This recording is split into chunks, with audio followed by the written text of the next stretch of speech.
लोग जुल्म करते हैं ना, उसका दुनिया में उसको फल मिल जाता है, बात मिले कि नहीं मिले। चलिए हम लोग पढ़ाई करते हैं। चले बेटा, पिछले लेक्चर में हम लोग पढ़े थे सदिश राशि और अदिश राशि, याद है? स्केलर क्वांटिटी और वेक्टर क्वांटिटी। बोले थे ना, दिशा के आधार पे, डायरेक्शन के बेसिस पे दो प्रकार का भौतिक राशि होती है, दो प्रकार का फिजिकल क्वांटिटी होता है, स्केलर क्वांटिटी और वेक्टर क्वांटिटी। याद आया? एक को बोले थे अदिश राशि, एक को बोले थे सदिश राशि। सब बच्चा ध्यान देगा यहाँ, ऑलरेडी हम अभी आज का क्लास बहुत इंपॉर्टेंट है, तो ध्यान दो। पढ़ाए तो नहीं ये वाला?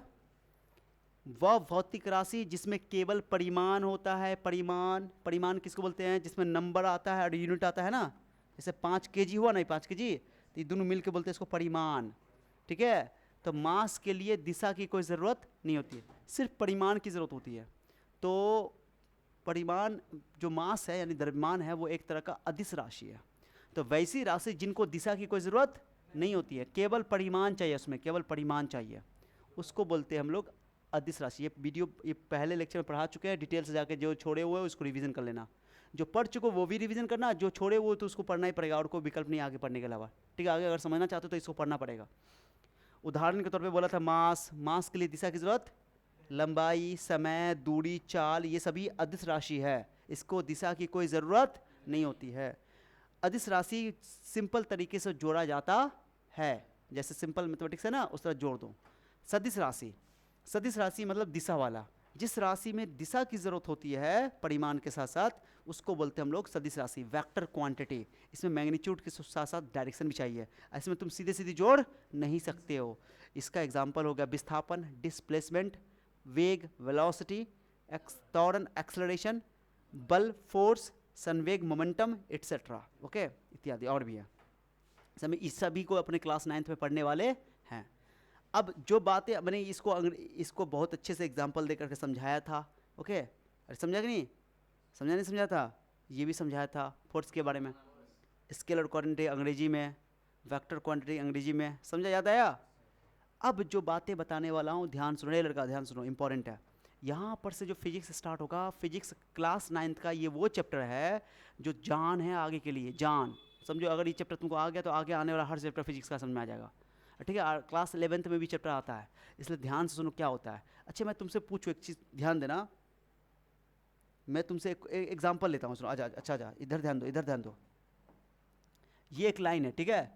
इस लाइन को हम लोग इसको नंबर लाइन बोल सकते हो, जैसे तुम लोग मैथ में इस्तेमाल करते हो वैसा ही।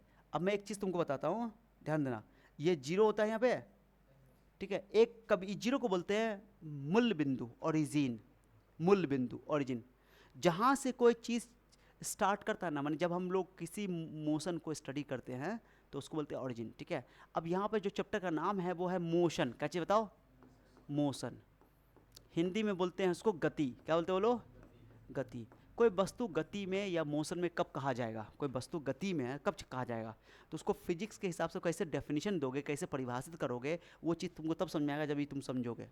उसके लिए तुमको पोजीशन को समझना पड़ेगा, पोजीशन को। किसको? तब तुम जाके गति, मोशन को समझ पाओगे। समझे?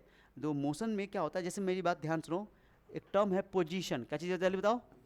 पोजीशन। लिखा हुआ आगे है, नोट्स अच्छा से बना हुआ है, तुमको समझना है बस। हिंदी में इसको बोलते हैं स्थिति। क्या बोलते हैं बोलो? पोजीशन या स्थिति। अंग्रेजी में समझ में आ जाए चाहे हिंदी में समझ में आए, याद तुमको समझना तो है, बट तुमको याद चाहे किसी में रह जाए, कोई फ़र्क नहीं पड़ता है। ठीक है? तुमको अंग्रेजी में लिखा याद है तो अच्छी बात, समझ में आ गया तो याद रहे तो, और हिंदी में याद है तो कोई बात नहीं, टेंशन नहीं है, किसी में याद हो जाए, लेकिन समझना ज़रूरी है। ध्यान दो, आँख नहीं बंद होना चाहिए, आँख नहीं बंद होना चाहिए। ये पोजीशन है, ओके? स्थिति बोलते हैं इसको। ठीक है?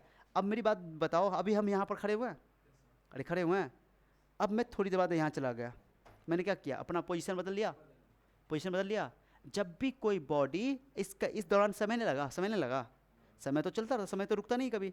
अगर कोई बॉडी या कोई वस्तु समय के अनुसार अपनी स्थिति को बदलता है, अपनी स्थिति को बदलता है, तो कहते हैं कि वस्तु गतिशील है, गति में है, मोशन में है। अंग्रेजी में बोलते हैं मोशन में। ऐसा नहीं कहोगे, सुनो ए लड़का ध्यान दो रे, इंपॉर्टेंट बात सुनो। मैंने क्या बोला? कोई वस्तु अगर अपनी स्थिति को, पोजीशन को समय के अनुसार, समय के साथ बदल रहा है तो कहते हैं वस्तु गति में है, गति में है, गति में, गति में, गति में चल रहा है, चल रहा है, वस्तु गति में है ना। समय के अनुसार मेरी पोजीशन क्या हो रही है, बदल रही। अब तुम बताओ, क्या अभी मैं अपनी पोजीशन बदल रहा हूँ? अभी बदल रहा हूँ? मेरी पोजीशन नहीं बदल रही है। अगर कोई वस्तु अपने पोजीशन को समय के अनुसार नहीं बदलता है तो कहते हैं वस्तु मोशन में नहीं है बल्कि रेस्ट में है, विराम में है। तो रेस्ट मतलब समझा? जैसे आसान भाषा में, गांव घर के भाषा में क्या समझते हो कि कोई वस्तु रुका हुआ है तो बोलते हो रेस्ट में है, चल रहा है तो बोलते हो गति में है। बट तरीके से फिजिक्स के तब हिसाब से तुम अगर परिभाषित करना चाहते हो, बताना चाहते हो तो क्या बोलोगे? ध्यान दो इधर। कोई वस्तु अपनी स्थिति को समय के साथ बदलता है तो वो गति में है। अगर कोई वस्तु समय के साथ अपनी स्थिति को बदलता नहीं है तो उसको बोलते हैं विराम में। क्या समझ में आया मैंने क्या बोला? अच्छा से बैठो, तुम लदना नहीं है, एकदम स्ट्रेट हो जाओ, एकदम रीढ़ की हड्डी सीधा रखो, रीढ़ की हड्डी सीधा सीधा, दीवार में चिपकना नहीं है, सटना नहीं है। हाँ बिल्कुल समझा। मैंने क्या बोला? कोई वस्तु अपने पोजीशन को समय के अनुसार, किसके अनुसार? समय के अनुसार बदलता है तो बोलोगे गति में है। अगर कोई वस्तु समय के अनुसार अपनी स्थिति को, पोजीशन को नहीं बदलता तो क्या बोलोगे? विराम में, रेस्ट में है। ठीक है, रेस्ट समझा? तो मोशन में कब होगा? जब पोजीशन बदलेगा। आप मोशन रेस्ट में कब होगा? जब पोजीशन, अब बताओ जल्दी बताओ, अभी हम अपना पोजीशन बदलेंगे नहीं बदल रहे हैं? बदल रहे हैं तो बोलोगे मोशन में सर आप। अभी हम आके आप रुक गए, मान लो रुक गए, अभी रुक गया, अब बताओ अब रेस्ट में कि मोशन में? हाँ विराम में। विराम को ही रेस्ट कहा जाता है अंग्रेजी में। ठीक है, अरे क्लियर हो गया? चलो मेरे साथ बोलो, अगर कोई वस्तु समय के साथ अपने पोजीशन को बदलता है तो उस वस्तु को मोशन में कहते हैं, यानी गति में कहते हैं। अगर कोई वस्तु समय के साथ अपनी पोजीशन को नहीं बदलता है तो उस वस्तु को विराम में कहा जाता है, यानी रेस्ट में कहा जाता है। अब तुम बताओ, पोजीशन बदलता है तो मोशन है, पोजीशन नहीं बदलता है तो रेस्ट है, यानी कि तुमको पहले पोजीशन समझना पड़ेगा। अरे पोजीशन के हिसाब से डिसाइड ना करोगे तुम तब ना तुम बताओगे मोशन है रेस्ट है। अभी इस चैप्टर में हम लोग, चैप्टर का नाम ही गति, मोशन। अब मोशन को स्टडी करना है, यानी कि तुम पता है कि मोशन तभी होगा जब पोजीशन बदलेगा। अरे समझ रहे हो? पोजीशन बदलेगा तब ना कहोगे मोशन में है। कुछ समझ में आ रहा है मैं क्या बोल रहा हूं? अब मैं तुमको एक चीज बताता हूं, इसको अभी पोजीशन को पढ़ेंगे, पहले पोजीशन को समझेंगे थोड़ा देर में। मैं एक चीज तुमको समझाता हूं, ध्यान दो, इधर ध्यान दो, ध्यान दो, ध्यान दो, अरे ध्यान दो ना। मेरे पास एक बस है, बस है, बस है, ये बस है, ठीक है बेटा? हाँ कोई बात नहीं, वैन ही मान लो ना, हटाओ ना, ठीक है वैन ही है, ठीक है। इस वैन के अंदर सुनो तो सुनो, इस वैन के अंदर, इसका नाम बताओ, नाम बताओ कुछ, कोई नाम बताओ कोई। ये मान लो कि इसमें विराट कोहली बैठा हुआ है, आइए अनुष्का बैठी हुई है। हाँ सुनो बता रहा है मैं तुमको, जो बता रहे हो डबल डोर छोड़ना हटाना। विराट कोहली और अनुष्का नहीं साथ ही बैठा हुआ, दिखाने के लिए उसका पीछे विराट और अनुष्का साथ ही बैठा हुआ, ठीक है समझे? ड्राइवर है यहाँ पर, ड्राइवर का चिंता नहीं करो, ड्राइवर है यहाँ पर, ठीक है। हाँ सुन रहे हो? अब बाहर में जो है, सुनो बाहर में सुनो, बाहर में सुनो, यहाँ पे रणवीर सिंह है। हाँ रणवीर सिंह है, रणवीर कपूर मान लो ना, कपूर। हाँ वो रोड पे सुसु कर रहा है, हाँ रोड पे सुसु कर रहा है। देखो ना सुसु बनाते, छोड़ ना, तो सुसु कर बेचारा को जो रास्ते में लग गया सुसु। देखो ना सुसु कैसे कर रहा है, चिट्टा बोलने में भी सब ना। लो बड़का बना देते ना तो तुम रोना शुरू करेगा। रणबीर कपूर, आर के लिख दे खाली। लो लो रे बेटा, ए बेटा ठीक है, सुसु कर रहा है। हाँ चलो, हाँ टेरियाने तो कोई दिक्कत नहीं है, टेरियाने दो। हाँ अरे रणबीर कपूर अनुष्का को चाहता था, सेटिंग नहीं करना चाहता था, बट विराट कोहली बीच में से उठा के ले गया उसको, वही समझा रहा हूँ। अब तुमसे मैं क्वेश्चन पूछूंगा, ये बस चल रहा है, ये बस से क्या हो रहा है? बस किधर चल रहा है बताओ?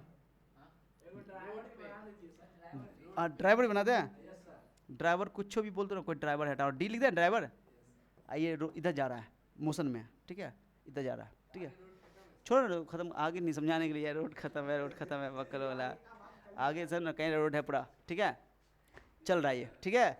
अब मैं तुमसे क्वेश्चन पूछूंगा, अनुष्का और विराट, अनुष्का विराट को देखेगा, अब विराट अनुष्का को देखेगा तो क्या बोलेगा, अनुष्का विराट को देखेगा। तुमसे मैं क्वेश्चन पूछता हूँ कि तुमको बात करना है अनुष्का के बारे में, किसके बारे में सारी बात, ये अनुष्का के बारे में बताओ। अनुष्का को जब रणबीर कपूर देखेगा तो कहेगा कि बस जा रहा है, रणबीर कपूर अपना सुसु कर रहा है और बस को जाते हुए देखेगा, तो बस जा रहा है तो इसको क्या लगेगा कि अनुष्का भी जा रही है। अरे कुछ समझ आ रहा है, बहुत कमाल की बात बता रहा हूँ मैं तुमको। इस रणबीर कपूर को पता चल लगेगा कि अनुष्का का पोजीशन बदल रहा है, यानी अनुष्का मोशन में है, ठीक है, छोड़ो ना मुझे तो ना बैठा खड़ा हुआ, चलो हटाओ ना, मैं जो बोल रहा हूँ मेरी बात समझ में आ रहा है। मैं ये बोला हूँ कि रणबीर कपूर अनुष्का को देखेगा तो चूंकि बस जा रहा है तो बस चल रहा है तो अनुष्का भी चल रही है, उसको लगेगा कि अनुष्का चल रही है। लेकिन जब विराट कोहली अनुष्का को देखेगा तो उसको दोनों साथ बैठी हुई है तो कहेगा जय ये तो मेरे बगले में, कहाँ इसका पोजीशन बदल रहा है, ये तो बैठी हुई है। समझो बात को, यही पे कैचअप पॉइंट है, हम बोल रहे हैं भी बात है, हम बता रहे हैं हम तुमको कि अनुष्का को रणबीर कपूर देखा तो बोलेगा अनुष्का, रणबीर कपूर बोलेगा कि अनुष्का चल रही है, और विराट कोहली जब देखेगा तो बोलेगा अनुष्का रुकी हुई है। माने रणबीर कपूर के हिसाब से अनुष्का मोशन में है और विराट कोहली के हिसाब से अनुष्का रेस्ट में है। एक ही बॉडी मोशन में भी है और रेस्ट में भी, सोचने वाली बात है, यानी कि अनुष्का रेस्ट में भी है और मोशन में भी है। बताओ, अब दिमाग घुमा, कमाल हुआ, सोचो, इसलिए मैंने बोला कि बात समझो, जो मैं समझा रहा हूँ ताकती होगी पाकती होगी नहीं। मैं बोल रहा हूँ अनुष्का के बारे में बात बताओ, अनुष्का रेस्ट में कि मोशन में, तुम क्या बोलोगे, क्या बोलोगे, नहीं दो, हाँ बाहर जो बस के बाहर इंसान है, कोई भी इंसान बाहर के, रणबीर कपूर क्यों, बस के बाहर जो भी इंसान बैठा हुआ है, रुका हुआ है, ओके बैठा हुआ है, रेस्ट कर रहा है, तो उस इंसान के रिस्पेक्ट में उसके हिसाब से अनुष्का तो चल रही है, अनुष्का मोशन में है। लेकिन बस में जो भी आदमी बैठा हुआ होगा, जो भी आदमी बैठा हुआ है वो देखेगा अनुष्का को, कहेगा वो तो बैठी हुई है रेस्ट में। अरे समझ रहे हो, तो ये मामला ये नहीं कि एक बॉडी रेस्ट में है, तुमको दिखाई दे रहा है रेस्ट में है तो रेस्ट में है, विराट में, वो डिपेंड करता है कि कहां से देखा जा रहा है, किसके हिसाब से देखा जा रहा है। जैसे अपन लोग, हमको तुमको कल लग रहा है तो हम तुमको देख रहे हैं कि हम तुमको देख पा रहे हैं कि तुम रेस्ट में हो, है ना, मान लो हम तुमको देख पा रहे हैं रेस्ट में, ठीक है, क्योंकि जहां पे तुम बैठे हो उसी बिल्डिंग में हम ही बैठे हुए हैं, ये बिल्डिंग के चल नहीं रहा।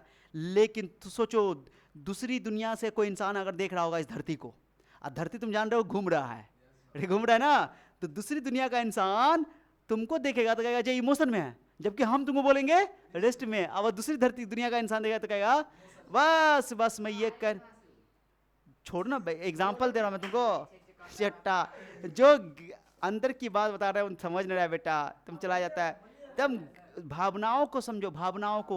मैं ये बोल रहा हूं कि एक बॉडी रेस्ट में भी हो सकता है, मोशन में भी हो सकता है, आप किसके हिसाब से बोलो ये इंपॉर्टेंट है। यानी रेस्ट और मोशन दोनों रिलेटिव होता है, रिलेटिव मतलब किसी के हिसाब से होता है, रिलेटिव है, ये याद रखना बात को, हाँ किसी के हिसाब से होता है, मतलब एक ही बॉडी रेस्ट में भी हो सकता है और वो डिपेंड करता है कि किसके हिसाब से बोला जा रहा है, रिलेटिव है। कभी रेस्ट, ऐसा नहीं कि कोई बॉडी मोशन है तो दुनिया में हर इस चीज के हिसाब से मोशन में होगा, ऐसा नहीं हो सकता है।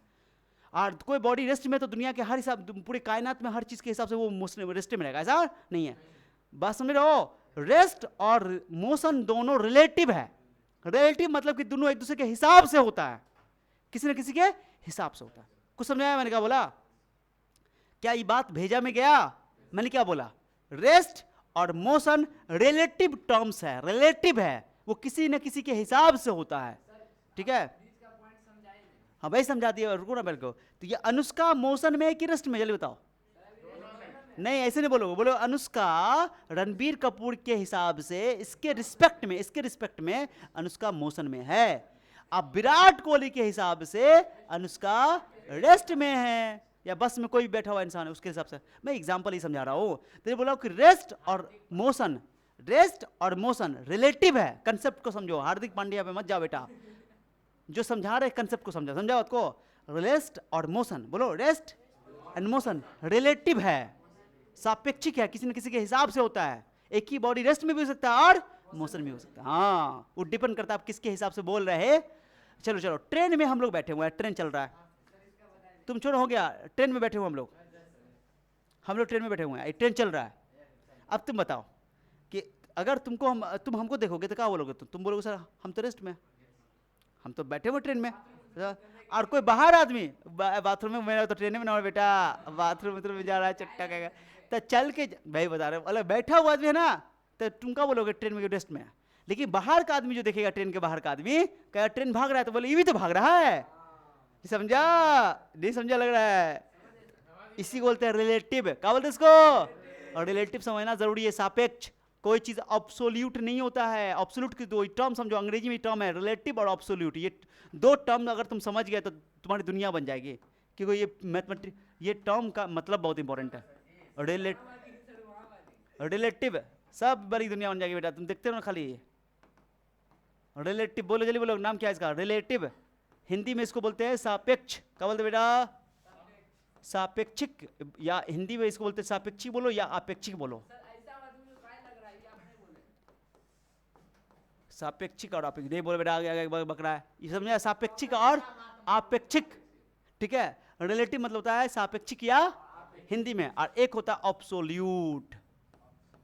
अब्सोल्यूट क्या होता है बोलो? अब्सोल्यूट को हिंदी बोलते हैं निरपेक्ष। अब्सोल्यूट का मतलब, पहले मतलब समझो।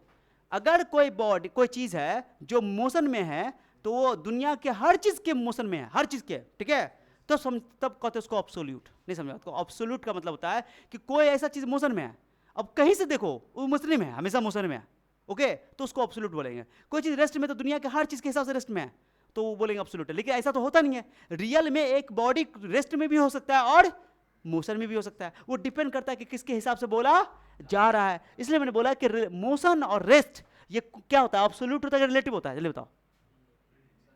रिलेटिव होता है। मैंने अभी तुमको समझा दिया। रेस्ट एंड मोशन कैसा होता है? रिलेटिव होता है। रिलेटिव, रिलेटिव, समझा बात को? ये इंपॉर्टेंट टर्म है। जैसे टाइम, टाइम के हिसाब से तुम बताओ टाइम कभी जिंदगी में रुकेगा? घड़ी बंद हो जाएगा तो टाइम रुक जाएगा? नहीं, घड़ी को तुम बंद कर दो, पूरी दुनिया का घड़ी को तुम रोक दो, क्या सुबह शाम होना, रात होना, ये सब का रुक जाएगा? सूरज का आना, चांद का आना, ये सब का रुक जाएगा? नो, वक्त नहीं रुकता बेटा। कहते हैं कि watch can be stop but time can never be stop. समय, घड़ी को रोक सकते हो बट समय को नहीं रोक सकते हो। हम ऐसा करते हैं कि हम घर में बैठ जाते हैं, घड़ी को खराब कर लेते हैं, बंद को रोक देते हैं, रुक जा, ओके अब 12 बजे दोपहर हो रहा है, 12 बजे दोपहर हमेशा रहेगा, ऐसा थोड़ी होता है यार। तो कहते हैं घड़ी कैन बी स्टॉप, माने घड़ी रुक सकती है बट समय, बोलो वक्त आता है, बोलो वक्त आता है, बोलो, और वक्त जाता है। जो बोल रहा भाई बोलो, वक्त आता है, वक्त जाता है। वक्त को संभाल के रखिए, वक्त बेवक्त काम आता है। कहाँ एनर्जी? इतना अच्छा शेर सुना दिया। एक और बोलो, वक्त आता है, वक्त जाता है, वक्त को संभाल के रखिए, वक्त बेवक्त काम आता है। सब वो एनर्जी चुपता, समझा नहीं? आ जाओ, इतना अच्छा वक्त शेर सुना दिया, तुम लोग समझ में नहीं आया? क्लियर हो गया? तो मोशन एंड रेस्ट क्या होता है? रिलेटिव होता है। समझा गया? चलिए, इतना सारी बात अभी हमने समझा दिया है। Okay guys, guys bell, guys bell, यहाँ लिखा हुआ, यहाँ पे मैंने पप्पू पू करके समझा दिया। देखो अच्छा से पोजीशन को, पप्पू मुट रहा है, पिसिंग मुट रहा है। ये डायग्राम ठीक है गाइज? क्या लिखा हुआ? पढ़ो तो क्या लिखा हुआ है? गति और विराम एक दूसरे के सापेक्षिक होते हैं। Motion and rest are relative to each other. ठीक है गाइज? बताओ, सुनो, चप्पू को देखोगे ना, चप्पू को अप्पू देखेगा तो कहेगा रेस्ट में है, जब पप्पू देखा तो कहेगा मोशन में है। तो लिखा चप्पू जो है पप्पू के सापेक्ष गति में है, और चप्पू अप्पू के सापेक्ष क्या है? में विराम में। इस डायग्राम को उतारो, नोट करो, अच्छा से नोट करो, पूरा नोट करो। अगले कक्षा में पोजीशन पढ़ते हैं, ओके? यस लिखो इसको, दैट्स ऑल।